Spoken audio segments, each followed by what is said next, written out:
Hello and welcome to a very special spoiler cast over on First Geek 411. I'm your host, Cameron Franklin, and with me, as always, from West Coast, Best Coast, Emma. How are you doing? Currently battling a puppy, so life cannot get better. It's a very cute puppy, admittedly. It's a very cute So, puppy. like, I love him, but right now he's feeling a bit naughty. So, you know, it yeah. is what it is. And all the way from the Great White North, Shanine, how are you doing? Doing good. My dog chose me instead of my husband today. So that hasn't happened in like 3 years. Get extra belly scratches for that pupper. All Yep. of the extra belly scratches. Today, we are going to be chatting through The Legend of Vox Machina Season 2. Spoilercast. We'll give a heads up when we get into spoiler territory, as always. But just kind of as a heads up ahead of time, we'll be discussing for spoilers for the series. If anything comes through from the other Critical Role campaigns, those are also going to be things that can be talked about. So, just as a heads up, again, we'll give you a warning, but definitely want to give that call out at the top as well. Speaking of other things we'd like to call out at the top of the show, that's where you can find us. And that's as One Geek 411 on Facebook, Twitter, and Instagram. You can join our Discord server or shoot us an email at 1stgeek411 at gmail.com. You can watch live on Twitch Monday nights at 6:45 Mountain Time and find the videos over on YouTube where you can like, comment, and subscribe. Then you can also find our Redbubble store where you can get some merch. As Emma wrestles that dog, let's get into Chew toy right now, guys. our favorite things from the week. Shanine, I guess we'll start with you. Okay. Um, I've been playing Hogwarts Legacy. It is so very pretty, and I have already teared up a couple of times receiving my letter and getting sorted. I was like,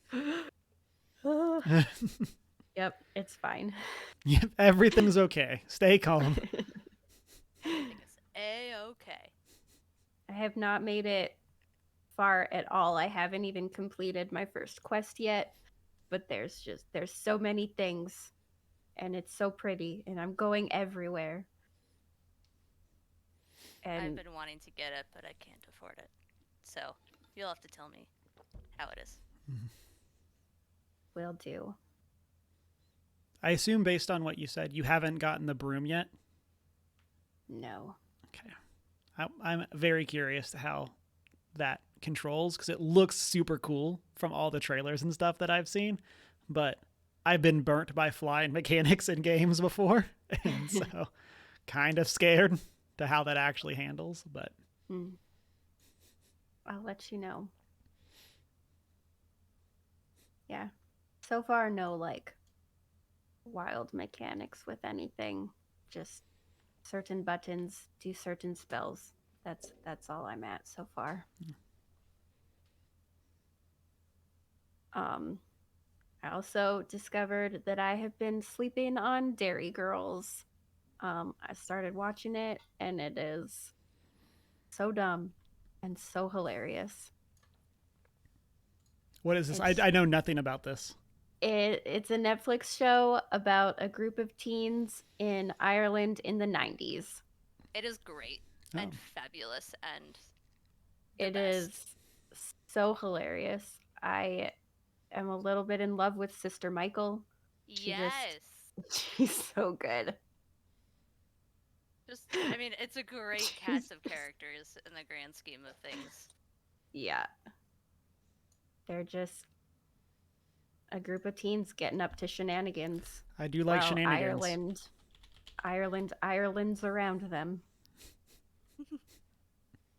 They are teenagers in Ireland. Yep. It's just goofy and I like it. And I also got to play pool this weekend with my husband and my brother, and it turns out I am the best at game because I was undefeated. Never by my own skill. They all lost themselves, but I feel like that's what happened the one time I beat Chris. Like, like that was the only way I ever won was if he messed up. So yeah, That tracks. but I was the only one undefeated, so counts. best Scoreboard. at game. Yeah. Yep.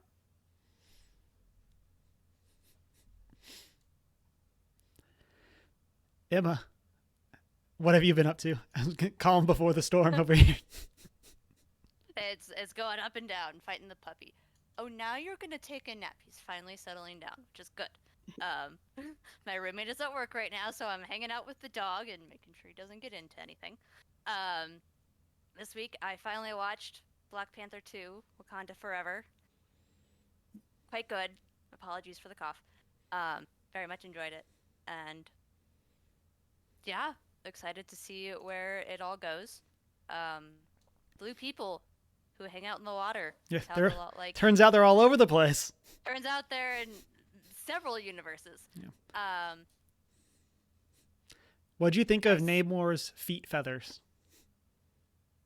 They're interesting. It's weird. Yeah.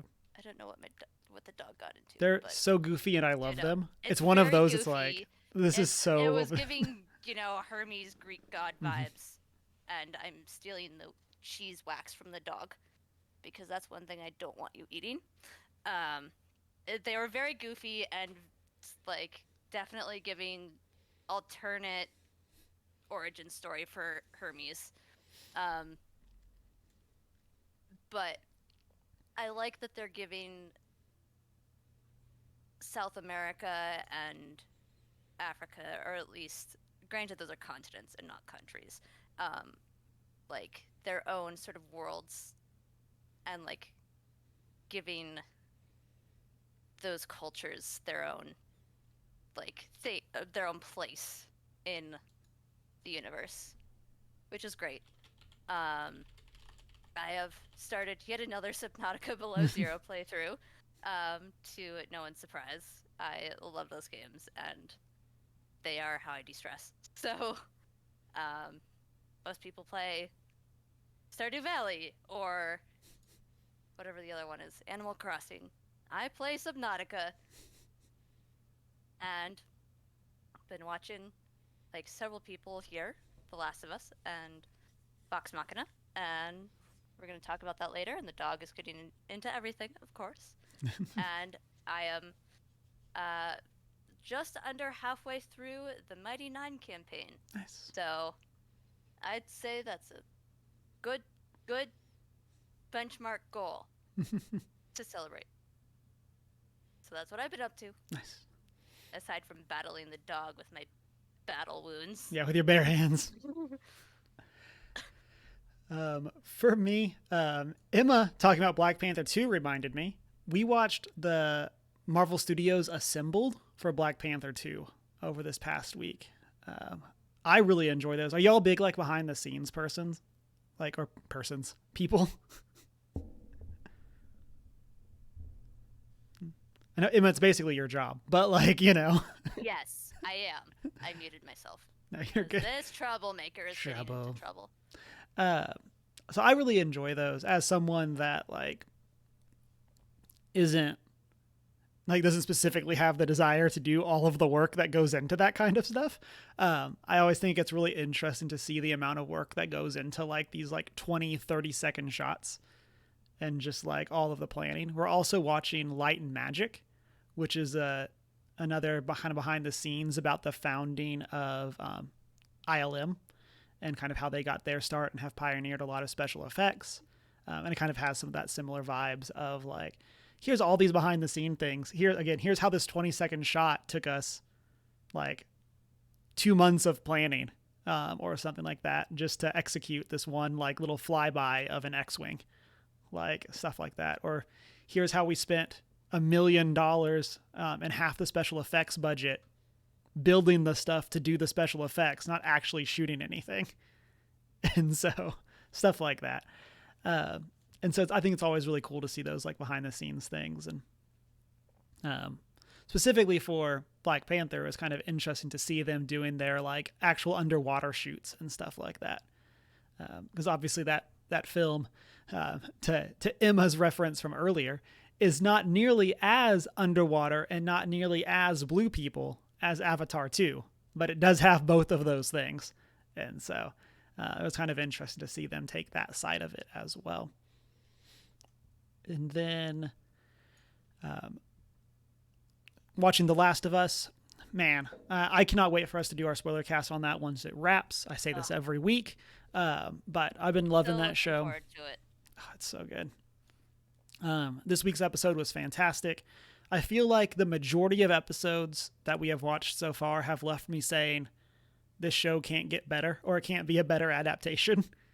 And then like here we are like the next week, and it's like, this was a great adaptation of this part of the story. And so like here we are, even with the changes they are making. I've been really enjoying stuff and enjoying the take on that series. Then obviously, since we're going to be doing a spoiler cast for it, been watching Vox Machina season 2. And then in terms of video games, I've been playing Fire Emblem Engage more. We're getting there, slow and steady. We're working our way through. Wins the race. Yeah. I've started keeping track, similar to when I played Elden Ring. I've started keeping track of how many times on a mission I have to rewind because a character died. And so that's been a fun like mini game that we're doing that doesn't make me feel bad at all. Have you ever considered playing Until Dawn? Nope, I have not. And so, also I've been, I say back into Magic. That feels weird to say, since I've played Magic most of my post-college life. But I've been back playing a lot more Arena with the release of the latest set, Phyrexia All Will Be One, which is about Phyrexia and how they will make all one. And so that's been a lot of fun. Been enjoying the drafts. I haven't done too much deck building, but I've been really enjoying the limited format for it. And then finally, and kind of on theme, I DM'd a session of my Strixhaven D&D campaign on Saturday. And so that was a blast. We had our first like dungeon crawl, where we actually had like enemies in specific areas, and they had to find some stuff that was hidden in this mansion. And so it was very fun to play with their expectations of like, oh, here's this painting. Do you touch it?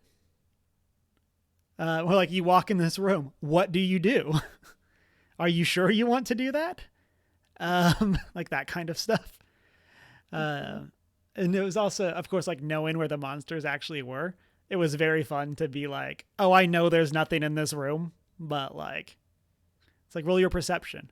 As you're looking around, you find some gold. And kind of do that to them. It was a lot of fun.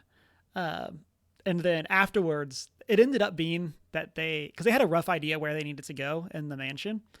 And so I gave them like the reveal afterwards, because they were all out of spells. And I was trying to be like the good DM of like, I'm not going to railroad you and make you leave, but there both is more loot and a whole lot more monsters. And so at the end, I like revealed, and they'd ended up only fighting like half of the monsters, if even. And I was like, yeah, I was like, yeah, I just so I was like, I didn't want to tell y'all to leave, but this is what y'all were skipping. And so that was a lot of fun. Always happy to do that. We had skipped January just from life being busy, and so it was a lot of fun to play again. So I miss playing. I haven't played in a while. Yeah. I've really enjoyed DMing. It's definitely, I'm going off of a pre-written campaign and then trying to make it unique,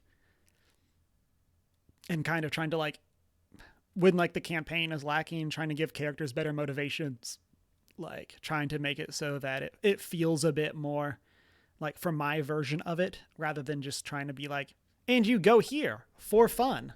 And so it's been very fun trying to adapt that and build that out. So But yeah, with that, let us know what you've been up to over in the Discord, or in Twitch chat or YouTube comments. And so, but yeah, let's get into our topic of the show, which is, of course, The Legend of Vox Machina Season 2. Real quick, before we get into spoilers, high level, what did you think about Season 2 of The Legend of Vox Machina? Great character development / hinting at where different stories are going, given what I know what happens in the future, and very excited to see all of the ways that they're bringing in the bigger universe.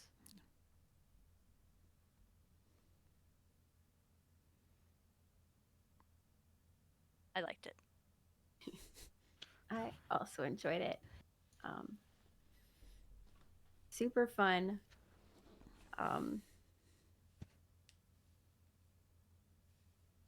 Still ridiculous how they can go from like butt jokes to making me cry in like the same episode. I enjoyed getting some more backstory for characters and some more character development for the future. And it just looks pretty. Yeah. So pretty. For me, kind of just echoing what y'all said. I feel like when I was going through season 1 or series 1 of Critical Role, like this was the part where a lot of the characters like really started to click. I feel like we'll talk about this a little bit more, but as y'all mentioned, we get like side stories for characters. We kind of get more backstory and things like that. I feel like this is when I feel weird saying this because they've already been playing for like multiple years, but like I feel like this is when they started to actually like take the majority of the characters and flush them out, versus kind of just having the Briarwood arc have like very strong Percy vibes, and then but yeah, so I really enjoyed that and getting to see kind of how we have built that out. We'll talk more about that in the spoiler section, which is now. So as I said at the top of the show, full spoilers for The Legend of Vox Machina seasons 1 and 2, as well as Critical Role as a whole for anything that we have watched. So just as a heads up for everyone, be aware that's where we're coming from. And so I don't anticipate us dropping like any 6 spoilers for like something that happened last week on Critical Role or whatever, but would definitely be up for talking some of the bigger things if anything was to come up. So this is your spoiler warning. And so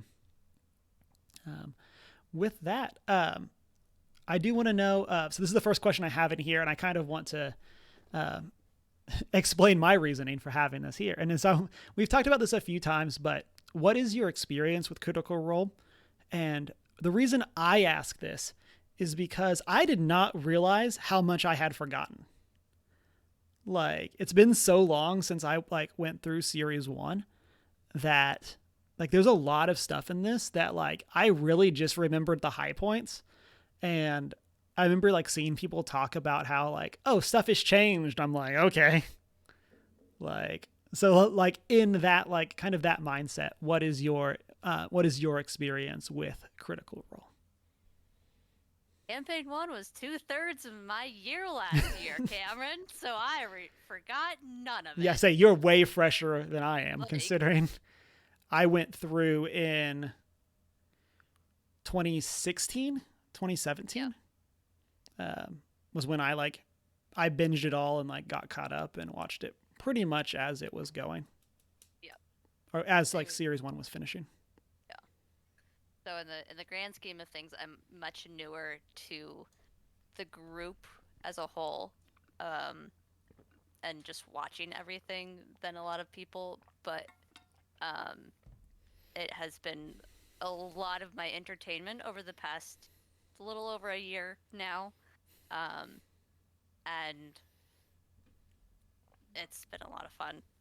That's partially because I'm in film school and I'm tired of watching movies. And, criticizing them because I go to school for it. Um, and Critical Role just happened to fill that gap of entertainment for me.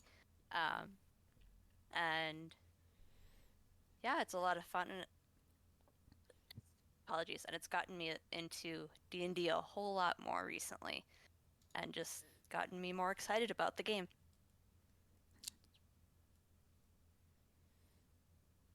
Been wanting to get into Critical Role for years, but it is so incredibly daunting. Looking at how many hours there are to catch up on is like so many. But then they had the EXU campaign, and I was like, 8 episodes. I can do that. And I watched most of that live, and then have been watching all their like new stuff ever since. And I've been trying to catch up on campaign 1. I have not made it very far. I'm like a couple of episodes into the Briarwood arc. So still pretty early on in campaign 1. I don't actually know a lot of like how campaign 1 ends either. Like I know I've had a couple of things spoiled for me just because like watching Four-Sided Dive and things like that. They'll be like, oh, when this happened, and I'm like, oh, okay. But for the most part, I don't know very much.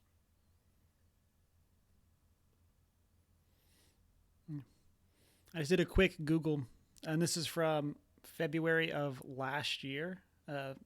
Someone did the math, and campaign 1 and 2 is roughly 1,010 hours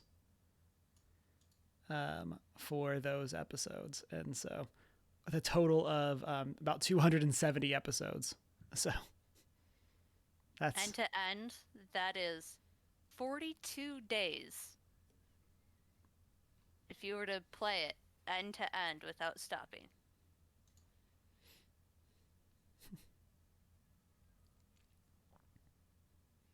This is why I listen on 1.5 speed. Yeah, got to live that 2 times speed life. And so too fast. It's too fast. Like I know for me, I was playing Marvel Heroes Omega, which was not a great game, but it was the perfect game to play while watching Critical Role. And so I would just like buckle down, grind in that game, and like knock out like 2 episodes of Critical Role a night as I was catching up. And so like I'd come home from Frisbee and just sit down and do that. Like, and so that was how I got through the first campaign. Which also, you know, probably contributes to me not remembering a lot of like the minutia of it because I was multitasking it, not necessarily just paying normal attention. And then I watched, I tried to keep up with season 2. I love season 2. I feel like I say that a lot when we talk about it. It's like, I feel weird saying that because like, I love that cast. I love those characters, but I just didn't keep up with it. Like here we are. And then I watched a very little bit of season 3, but did not get that far. Probably only like 2 or 3 episodes.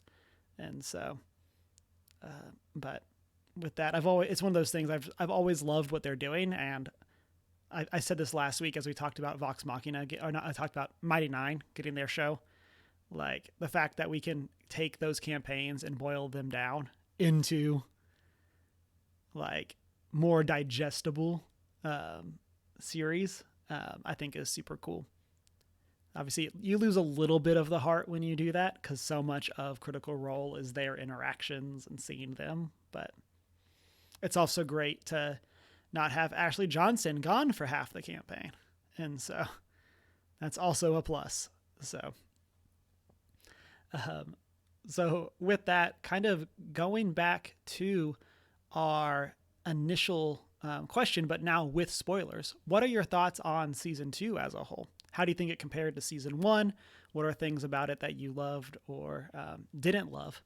But what are your overall thoughts on season 2?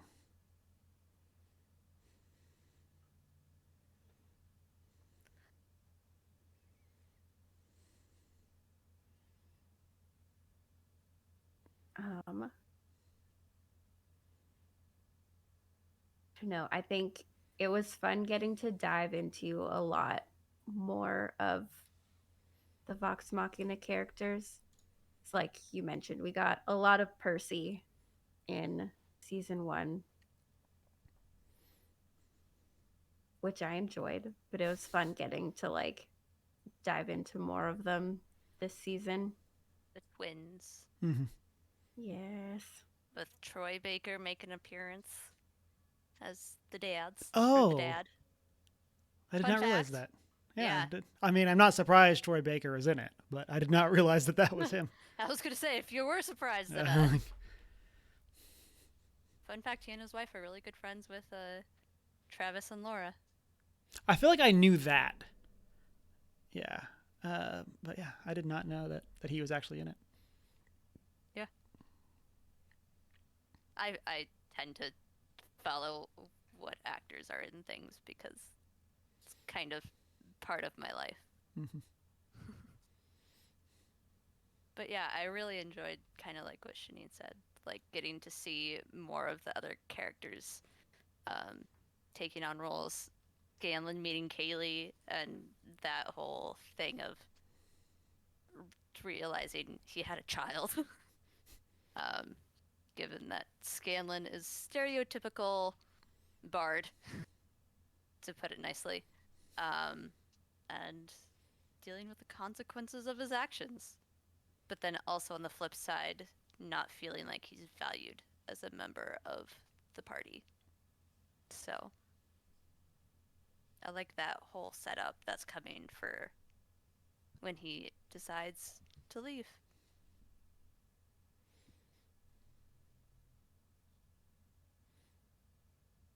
I also enjoyed seeing some like romantic relationships develop or develop more. Mm-hmm.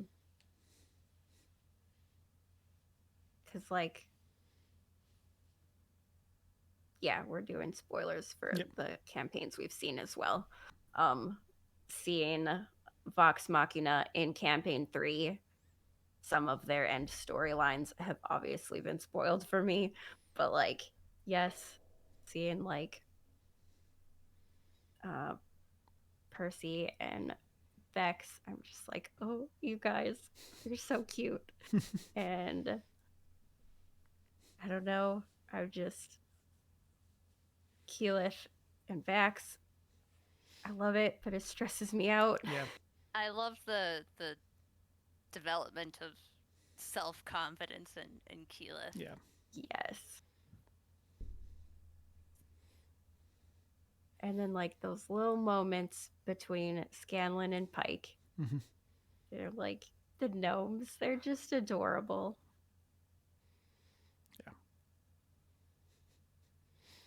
Yeah. Yeah. To kind of go into the spoilery side of what I said earlier, I don't really like No Mercy Percy.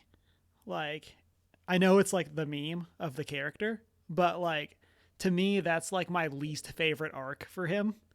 And I know it's other people's favorites. Great, you're more than welcome to like it. But for me, like, I never really liked edgy Percy. And so one of the things I really liked about this is we actually get to the point where he actually starts seeing consequences for his actions. Yes. And like how there's ramifications, and like he gets that towards the very end of season 1 with his sister. Even then, it's not really his fault to that necessarily. He could have tried to rescue her. He could have come back, but like realistically, those are not necessarily in question. But here, especially when it comes to stuff like getting the visage of the Maiden of Ravens, like, and that like killing Vex, like, and like the consequences of that. And when that happened, I was talking to Deanna about like how they handle that in the show, where like you're not allowed to be at the table and like stuff like that. Of like these characters, like these players, are just not there while things are going on. And I just love that so much of how they handle that. And I feel like that kind of sets us off on this, like, this kind of take of like people having like legitimate consequences. not all for the party, but like you see it with Vax and their dad of like where they're like trying to be so political, but they're also like clearly we all hate each other and we know that we're just using each other. And like the consequences of how their dad treated them, things like that. Y'all already mentioned Scanlan getting very much the consequences of his actions. And so that's one of the things that I really liked about this series, is kind of getting to have those moments and then kind of segueing that into the next question of what did you think about the characters in this? Like, when you look at this season individually, what did you think of the characters? And then kind of who was your favorite character when you look at this season as a whole? And it may be your favorite character from the whole thing, but because mine is.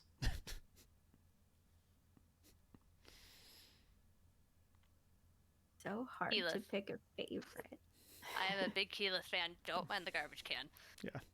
It makes more sense when you know there's a dog in the room. Yeah. I'm a big Keyleth fan. I love her so much. She is me. I am her. We are one and the same. Mm-hmm. That is that.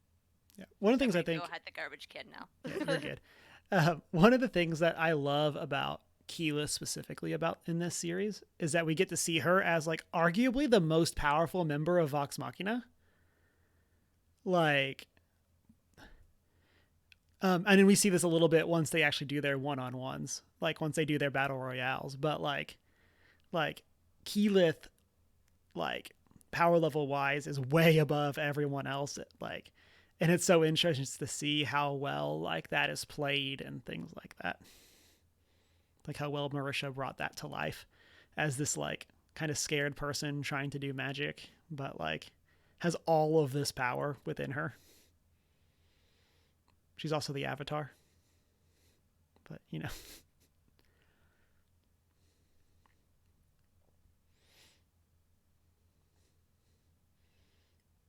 don't know. I feel like they all grow on me in such different ways. And like there's a lot of duos that I have like such a place in my heart. Yeah. We can add duos into this question. I'm not opposed to doing that. Grog and Pike. I say Grog and Pike. It was buddies. Buddies. Buddies. I just love them. They're so cute. And just like every interaction with them breaks my heart. Ugh. I think my favorite character though is Vax. I don't know. Because I haven't made it this far in the campaign either, so I don't know what's going to happen. I've heard so much about the Raven Queen, but know so little about her, and I'm so excited. And I'm just like my little emo half elf. I adore him. He's just out here trying to save his sister,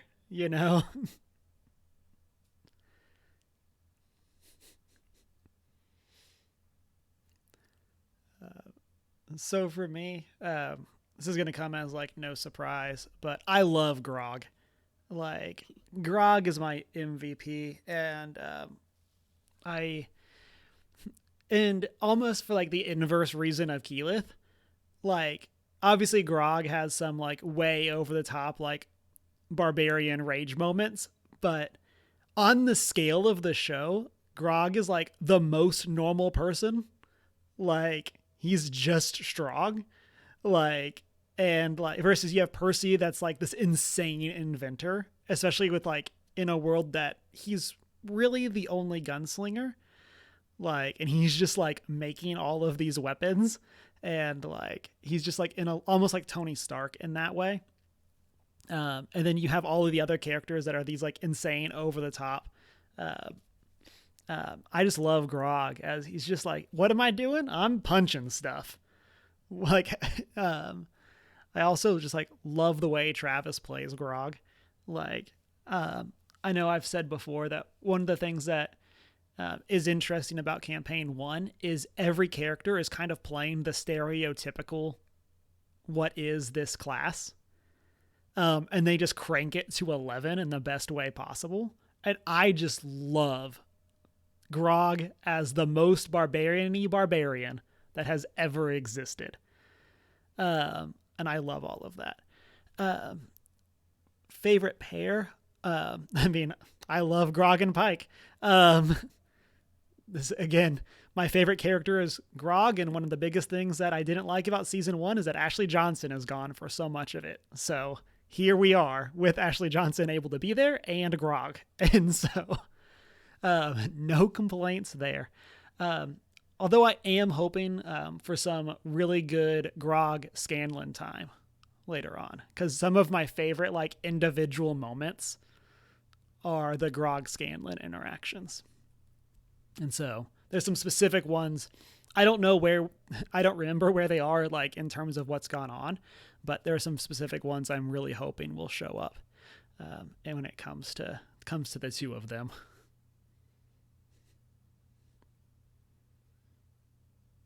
I think he's finally settling down. Yes. I believe. Buddies. Grog and Pike. Buddies. I'm glad that we also got to see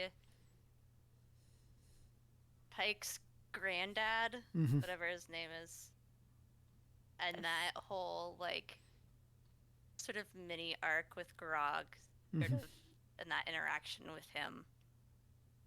That was great. So. Yeah. I was trying to find the name, and I am not seeing it.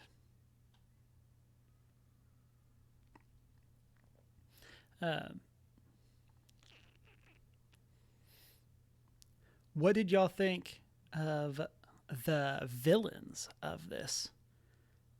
We kind of had a couple specific ones. We have the Chroma Conclave that we get introduced to. We get Kevdak, and then we get Sondor, and then kind of Craven Edge, like not necessarily as a villain in terms of like huge motive villains, but is a villain, and so Has a negative impact. yes, has a negative impact, and Sondor is the one that has the bow.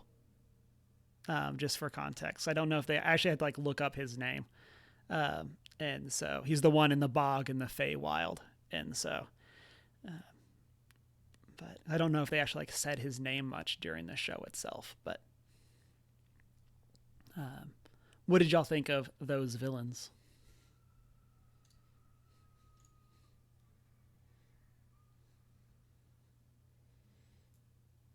Dragons, dragons, dragons, dragons.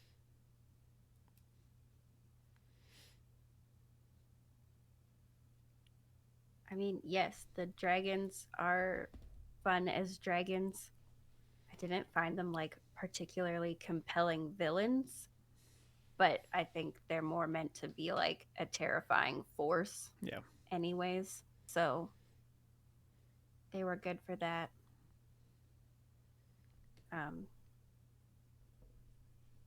Cool dragons are cool. Yeah.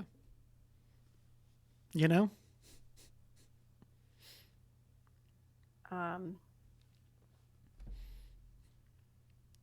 I mean, I was just furious at Kevdak, just all of the time. Literally anytime he opened his dumb mouth.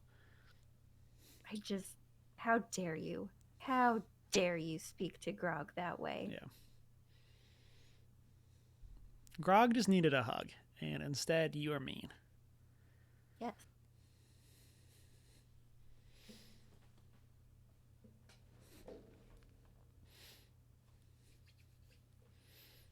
And Sondor reminded me a lot of... Oh no, now I'm blanking on the name. Starts with a V.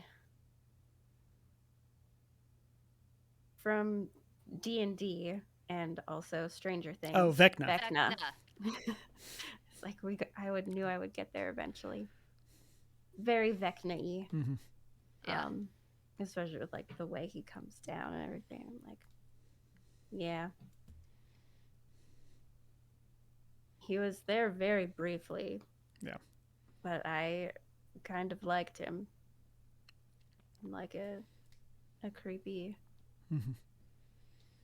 creepy Matt Mercer-y kind of way. As Matt Mercer does. Yeah, as Matt Mercer does.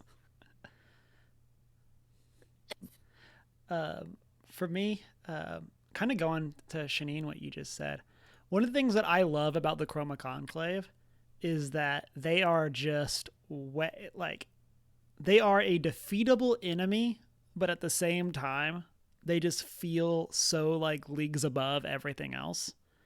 And like we've like like you use the term like the idea like they're just like a force of nature. They're not like they obviously are sentient, but like their power is felt that they are a force of nature. And them coming together is this unstoppable thing. And I really like that like trope of like the villains are way more powerful, and if they would just work together, they would obviously win. But then because of who they are, you have all of the villains kind of scheming against each other and stuff like that, and that's eventually what leads to their downfall. And I really like that for the Chroma Conclave. And I like that we get this. Like we have what's the black dragon's name? Thordak? Thordak is the red one, right? Umbilical. Umbrasil. Umbrasil. What'd you say, Janine? Umbilical. That's what Grog. That was a calls Grog. him at one. Grog called him yeah. Which can I'm remember impressed. umbilicals. Like I'm impressed that Grog knows that word. like way to go, Grog. But yeah. But I feel like Umbrasil is such like a great example of Psychic that. damage. Yeah. Of like Umbrasil is even on his own so powerful, and it's just the moments that like, well, clearly he would be a lot stronger if he just worked with the other dragons instead of coming over here trying to take all of these vestiges. But instead he kind of ends up getting caught all alone by Vox Machina, who gets very lucky and is able to get a kill. And so, but yeah, I really like that trope in villains. And yeah, I also like how we get like one of every type of dragon here, which is like, you know, obviously where the idea of Chroma comes from, but like, it's just very cool that we have all the different types of dragons represented doing their dragony things. And I love getting to like, episode 1. I love that we get, oh yeah, we're back in Amon. Everything's great. Dragons attack. Everything's ruined. And it's just like, Happy ending. yeah, Lies. congratulations. Everything's bad. And I just love that. Again, this idea that these dragons are this force, and even this heavily militarized city just like doesn't stand a chance against these dragons actually working together. And so, I love it.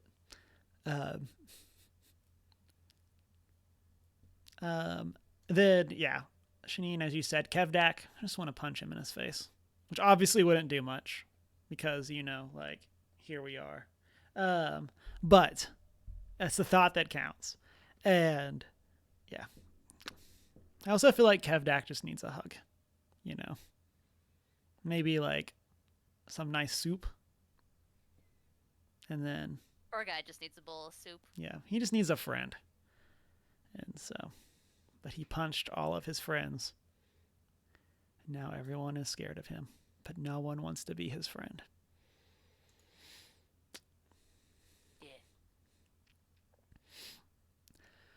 Yeah. So next, kind of looking at the season as a whole, one of the things that we've talked about is there's a lot of like mini arcs in this. Did y'all have a favorite side story or like maybe a specific episode? The episode where we get the Traveler. That was my favorite moment, actually, just in general, of the whole season, was getting the Traveler as whatever the little fawn goat guy is. Oh, So, is that who that was? yeah. I did not know that either. So, I didn't know. this is, so, yeah, the crazy red-haired guy that the little fawn character turns into at the end of the Feywild arc is the Traveler from Campaign 2, who is Jester's deity. So it's the contact point for how they're sort of doing some crossover / connecting between Vox Machina and Mighty Nine. So that guy in the actual campaign, we're not given that, I don't think, as that, like him changing into this other character, but they added that in this as a connection point, and I love that they decided to do that, because it felt like very much a Matthew Mercer decision to throw in a connection point. And just that whole arc of Percy geeking out about the Feywild was fun. Yeah. Also, I kicked the dog out to outside, so now he gets to hang out there for a while. I'm tired of yelling at him. I also really enjoyed the Feywild. Getting Billy Boyd. Yes. So fun. 2 Hobbits. I forgot that they had announced he was going to be in it, and I'm listening to it. I'm like, is that Billy Boyd? Yes. And yeah, the Feywild, I don't know, it's fun. It looks so different from Taldori, and it's just wild and fun. And then we got some more Vax and Vex stuff, and I was just so proud of Vex. Like, yes, girl. Get a queen.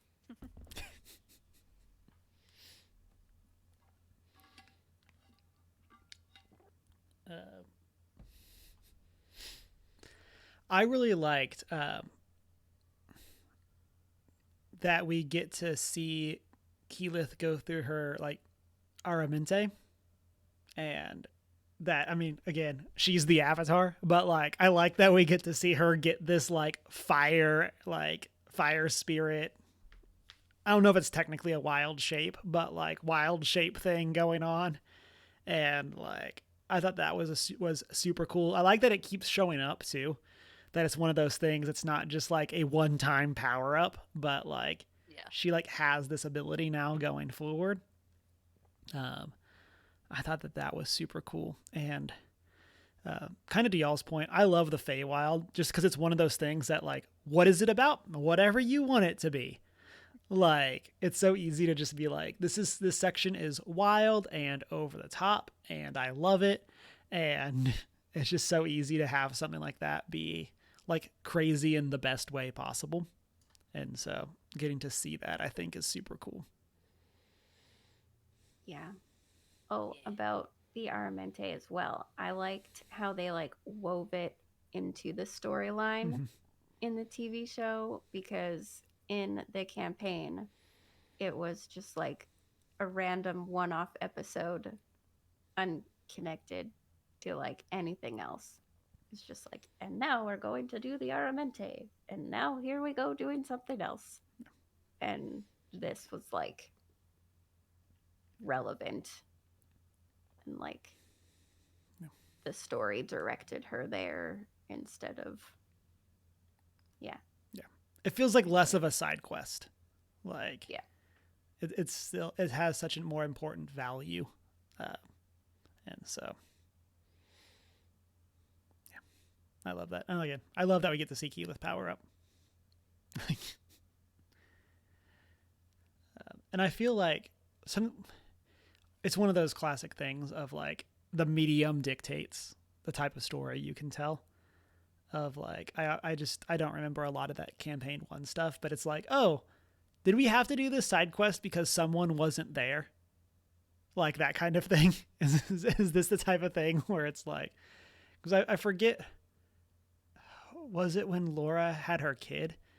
They were in like the middle of a very like Vex centric storyline, and they're just not there.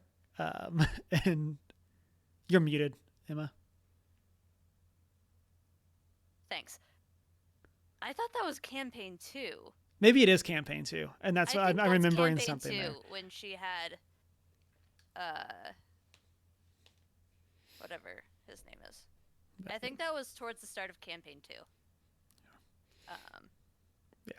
Yeah, and then kind of using that as more like a general example, but like, Yeah. I think that's super. And so, yeah, it kind of makes you wonder of just like, did this happen for this reason? Was something else supposed to go here and people couldn't be here, or somebody was running late and they needed to start the show or something?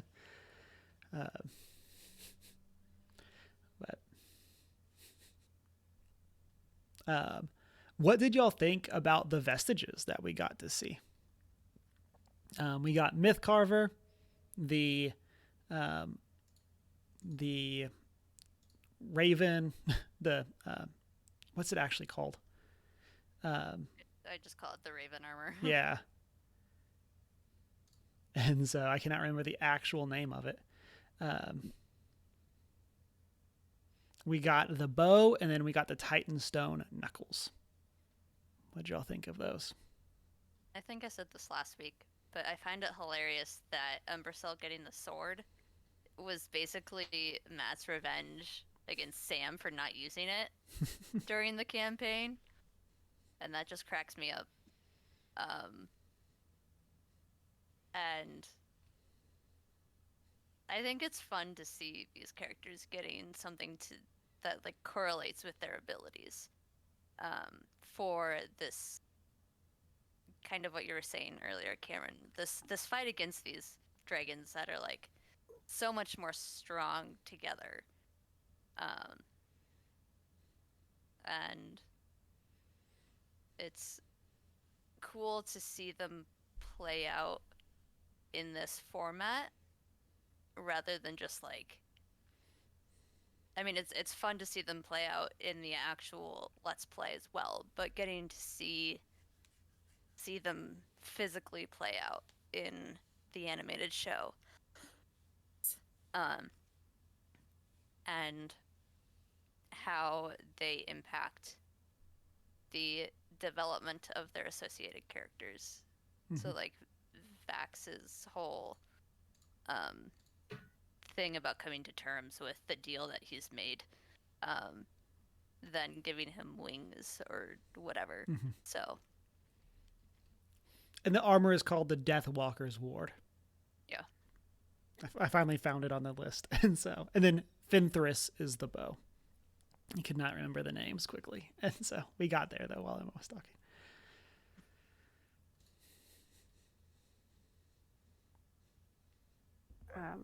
Vestiges. After watching EXU, I was under the impression that Vestiges is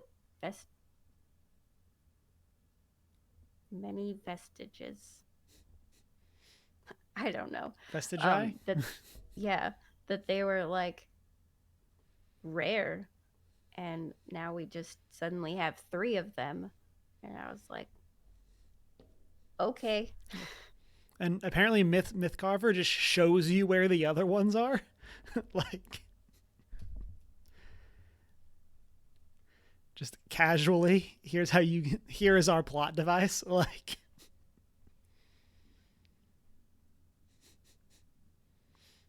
fancy how that works. Yeah, they've been fun. Feel like a good magical item. Mm-hmm. If you could have one of them, which one would you want? Oh, the armor. I mean, yes, but I was gonna ask, does having the armor mean I have to become the Raven Queen champion. I know. I was like, it clearly Because- comes with strings, Right. but That's Like, between you still and the cool. Raven Queen. I'm not going to speak for her and any deals she may or may not make. I would probably want Fenthras if we're assuming the strings are attached to the armor. So, if not, then I want the armor. Yeah. I'll echo exactly what y'all said. The armor is the coolest one to me. Like, just like, even there, just like even without the wings, that's what I was meaning to say. Like, just like the amount of power up that of it gives like Vax the ability to do like the anime, like super dash kind of thing. And it just makes him so crazy. Like that armor is so cool. But yeah, if it does have strings attached, I don't know. I feel like Myth Carver also, like, again, I mean, I just joked about it, but the fact that like Myth Carver shows you other cool things, it's like, oh, where are we going now? It's like you would never be bored on the weekend because it'd just be like, oh, look at Myth Carver. There's something cool over here. Let's go there and find it. Like, it'd be perfect. The best way to kill time. Yeah, I do want the armor and I do want the strings. Oh, okay. Raven Queen is so cool. Mm-hmm. I guess I wouldn't want the strings if I were in the position that Vax was in. But there may be some situations where I'd be okay with it. As far as patrons go, the Raven Queen seems like not the worst from like some of the other things that exists in like the D&D lore and stuff. So there are many worse patrons that you could have. So at least the Raven Queen has some chill. Like,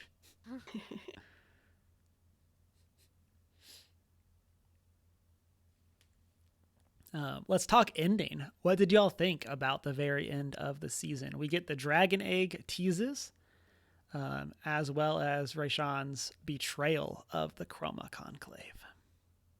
Dun, dun, dun.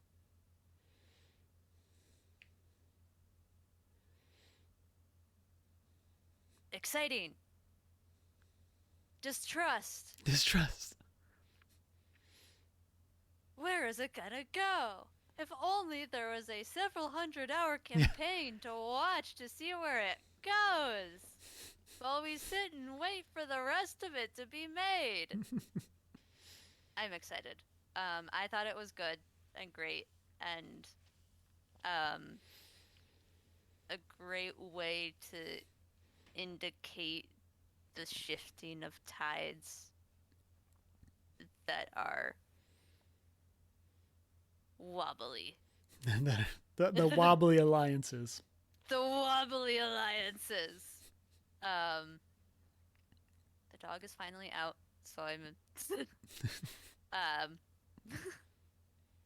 things are calming down. But I'm excited to see where the dragon eggs go and how that all happens. It kind of reminds me of the Aragon books because a similar thing with the big bad evil guy in that, like, he had a dragon and was collecting dragon eggs to then use them to take over the world. So it kind of reminded me of that a little bit,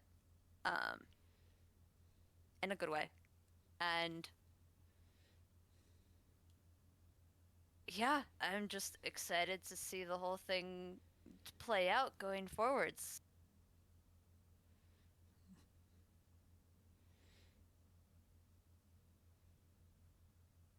Oh, I think the dragons were my least favorite part of the season. Not because they were bad, just because I found other things more interesting. Mhm. So with the dragon storyline, I'm like, okay, let's get on with it. Let's go. Got things to do. I'm like, let's get back to Vax, talking to big giant Raven Queen lady. Wild things happening. Let's go.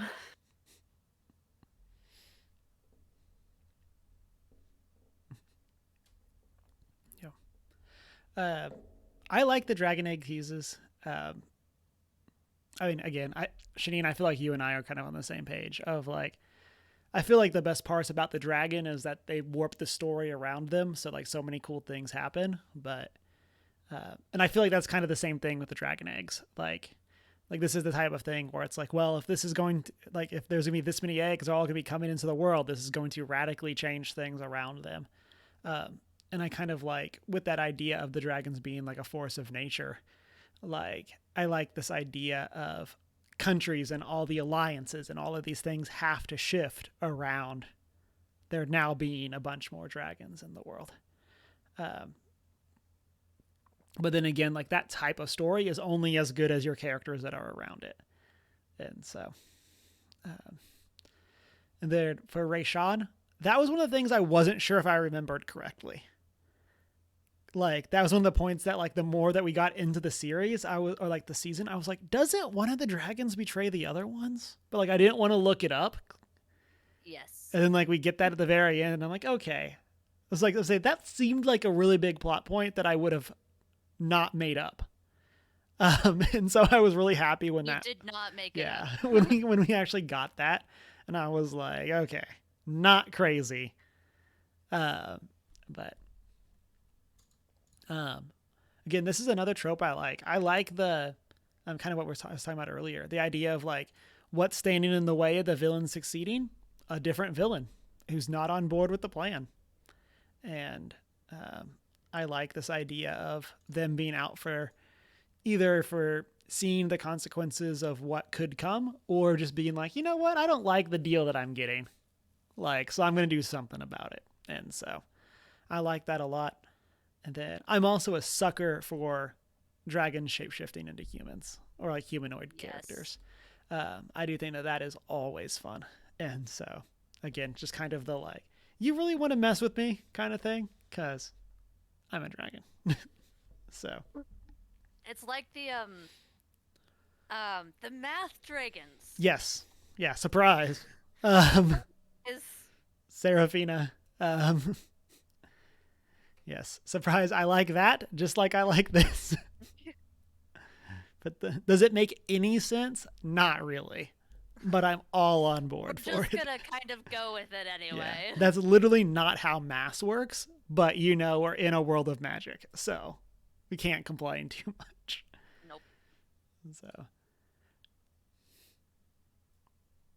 and then, what were some themes that stood out to you from this show?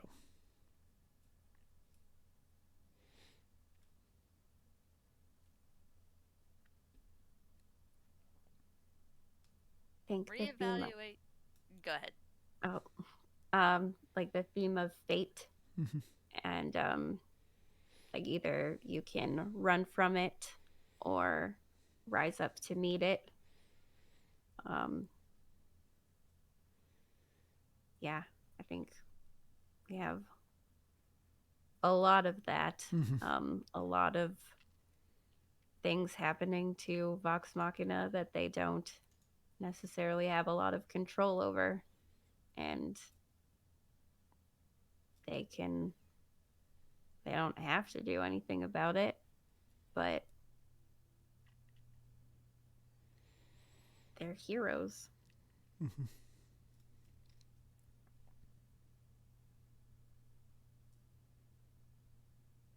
I was gonna say, sort of reevaluating your outlook on life slash the world around you, because like you see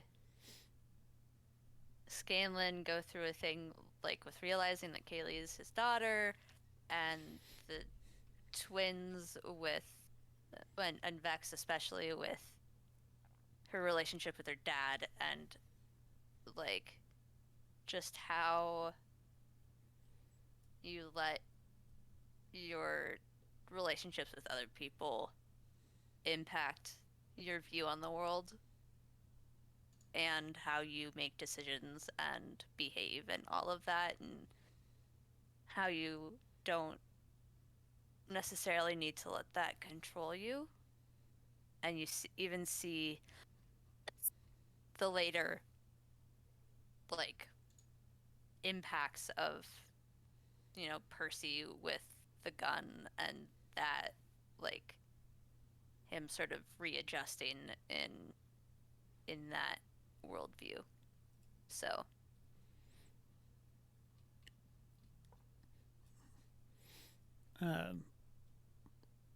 this is kind of like right in line with what Emma was saying, but the way that like I thought about it was the idea of like you're more than like the sum of your past experiences.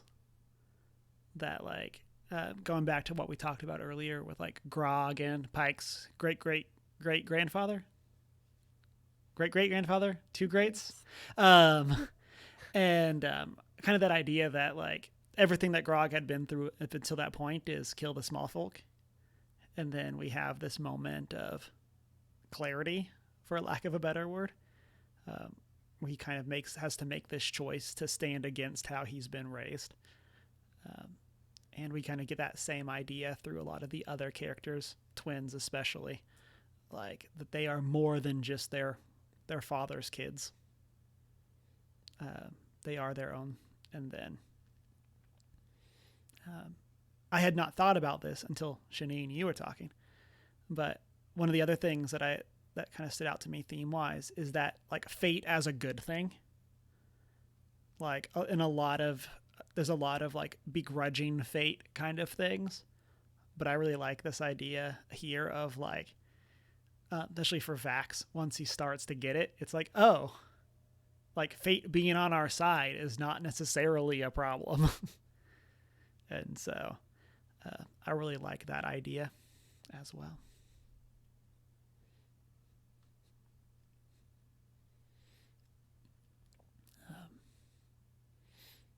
And then lastly, as we close out our spoiler discussion, what is something that you haven't had a chance to bring up, if there is someone that you'd like to? For me, I love Kaylee's sword. Like the sword that you can just like place it somewhere, activate the magic, and it doesn't move. Like immovable rod, but make it a sword. Yeah, like I loved that. I love how she uses it to get at Scanlan, and then I love how Scanlan then uses it to fight Umbrasyl. I thought that was a super cool way of like tying in this like that's the type of magic weapon that like you give to your party and you're not really sure what they're gonna do with it, and then like they get something very cool. Like, oh wait, can I just do this? It's like okay, and I liked that a lot. A+ magic item. Yes. I brought up earlier getting the Traveler. That was my favorite part, or one of my favorite parts, especially since I'm watching the Mighty Nine campaign right now. But oh geez, what was I gonna? The song that we get with Pike and Scanlan hauling Skinny Grog. Yes. Oh my God. And that was so good. It's a reference to Making My Way as the campaign joke. And there's just a country song with the two of them hauling Grog around because he's skinny. So I think that this whole moment gets an honorable mention for just being iconic. I laughed so hard. It's so goofy. So it's so goofy and so on brand. I loved Pike and Scanlan, parents of this man-child. Yes. Like, yes, I loved that whole like Grog losing his strength arc, and how we won in the end was the anime power of friendship. Yeah. Yeah. So good. So good. Oh, I was just gonna say my one thing to bring up. We also got Kasha and Zara, right? Yeah. Yeah. That was fun. I had like just finished watching those episodes in the campaign, and it is completely not that. But it was still fun getting to see their characters.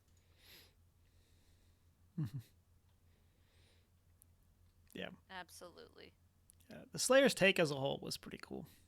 Like that's a fun like NPC area type thing of like fun thing. Oh, I meant to ask this earlier as we're doing final thoughts. What did y'all think of the Sphinxes?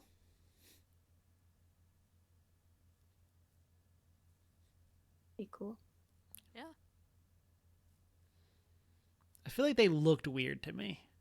Like it's the like not in a bad way, but like it was clearly a cool decision like to take them in kind of a different direction.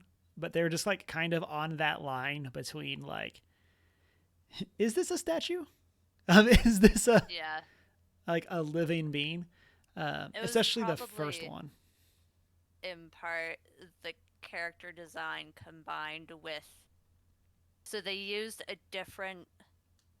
Basically, the show is like hand drawn animation, but the dragons are 3D animation, and so are the sphinxes, and it's probably with the sphinxes specifically the character design combined with the 3D animation that makes them look weird. So That makes sense. not in a bad way. Yeah, and again, like this is not like But- necessarily a complaint. I just Yeah. felt like they looked weird. like, Yeah. and yeah, but yeah, I love Sphinxes. I'm a sucker for the like, I'll tell you what you want to know kind of thing.